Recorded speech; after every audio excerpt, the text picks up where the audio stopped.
Kidney stone એટલે શું?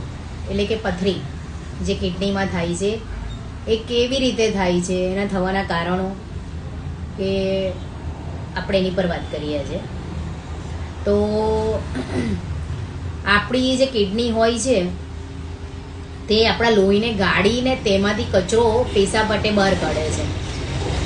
હવે આ જ વસ્તુ જો પેશાબમાં આપણને કેલ્શિયમ, પછી ઓક્ઝલેટ કે પછી યુરિક એસિડ જેવા ખનિજો અને ક્ષારનું પ્રમાણ વધી જાય અને આપણા શરીરમાં પાણી ઓછું થઈ જાય ત્યારે આ કણો એકબીજા સાથે ચોંટીને કઠણ ગાંગડા અને કાંકરીનું રૂપ ધારણ કરે છે અને તેને આપણે કિડનીનો સ્ટોન કહેવામાં આવે છે, એટલે કે પથરી કહીશું આપણે.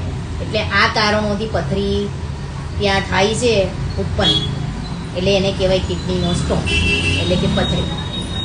એટલે આ મેં તમને પથરીની જાણકારી આપી કે પથરી કેમ થાય, કેવી રીતે બને. તો આ કારણોથી પથરી બને.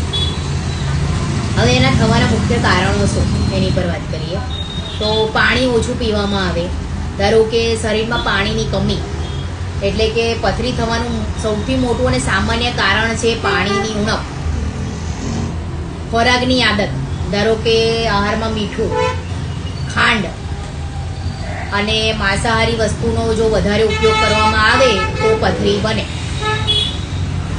અમુક પ્રકારનો ખોરાક જેવો કે પાલક છે, ટામેટા છે, રીંગણા છે, ચોકલેટ છે, એનું જો વધુ પડતું સેવન કરવામાં આવે તો એમાંથી ઓક્ઝલેટ નામનો પદાર્થ પેદા થાય છે જે પથરીના કણો બનાવે છે, જો વધારે પડતું લેવામાં આવે તો.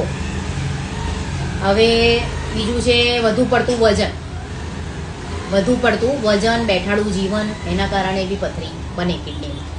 વારસાગત બીમારી, ધારો કે આપણા પરિવારમાં કોઈને પથરીની સમસ્યા હોય અથવા તો એને વારંવાર પેશાબનું ઇન્ફેક્શન થતું હોય તો પથરી થવાનું જોખમ વધી જાય. એટલે આ પથરીના થવાના મુખ્ય કારણ. હવે એના લક્ષણો શું? એને લક્ષણોમાં કે પથરીમાં શું લક્ષણો હોય, કેવી રીતે ખબર પડે કે આ પથરી છે, કિડનીમાં સ્ટોન છે, એવું તમને કેવી રીતે જાણકારી મળે? તો કમરની પાછળના ભાગેથી શરૂ થઈ થોડું પેટ જે છે, પેટના નીચેના ભાગ સુધી અસહ્ય અને સતત દુખાવો તમને રહે.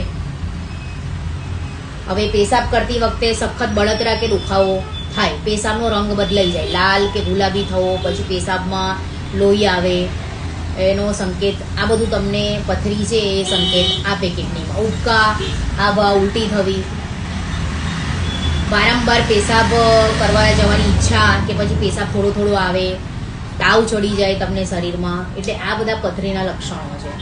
હવે એને આપણે બચાવમાં શું